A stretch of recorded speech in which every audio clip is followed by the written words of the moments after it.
ရိမတေယဘုရားရှင်ကိုယ်တော်မြတ်လက်ထက်တော်မှာယာတိဥဒုမှန်ကန်ပြီးတော့မိုးလေဝသညင်ညွတ်တယ်လူတွေမဆိုင်မပြိုးရပဲနဲ့သူ့အလိုလိုတလေးစဘာပင်တွေကပေါက်ပေးရလိမ့်မယ်စဘာတစ်စိကို3ထွာရှိတယ်ဟဲ့စဘာစိတစ်စိကိုဘယ်လောက်ရှိတယ်တဲ့3ထွာရှိတယ်ဘုန်းကြီးတို့ခေတ်ကစဘာစီတွေနဲ့နှိုင်းကြည့်တယ်ဘယ်လိုမှကိုနှိုင်းလို့မရဘူး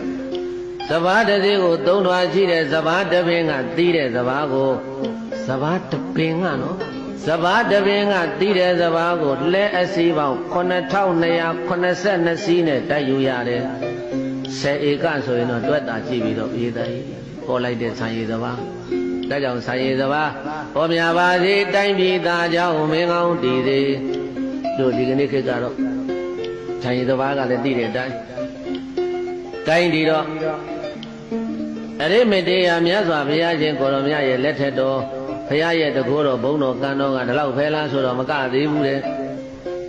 အရိမတေယဘုရားရှင်ကိုရောမြတ်ရဲ့တကိုးတော်ကြောင့်နေ့ရဲ့ညရဲ့ဆိုတာမရှိဘူးတဲ့အမြဲတမ်းလင်းထိန်နေမယ်တဲ့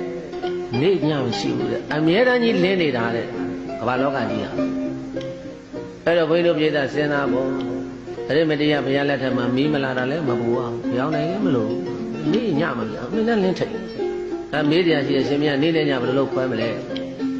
နေ့နဲ့ညဘယ်လိုလုပ်ခွဲမလို့ဆိုရင်အဲ့ဒီခေတ်ကလူတွေကပန်းနေကိုကြည့်တယ်တဲ့ဘာကိုကြည့်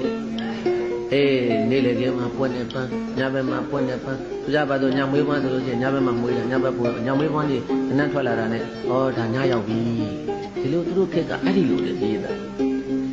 ညမှာမွေးတဲ့ပန်းနေနောက်တကူကျေးငှက်တွေရဲ့အိတ်တန်းစင်အိတ်တန်းတက်တာကိုကြည့်ပြီးတော့ဒါနေပဲဒါညပဲလို့တိရစ္ဆာန်တွေရဲ့အိတ်တန်းတက်တာကိုကြည့်ပြီးတော့ခွဲခြားလို့ရတယ်အဲ့ဒီလိုမြတ်စွာဘုရားကရိမတေယဘုရားရှင်ရဲ့တကူတော်တွေကို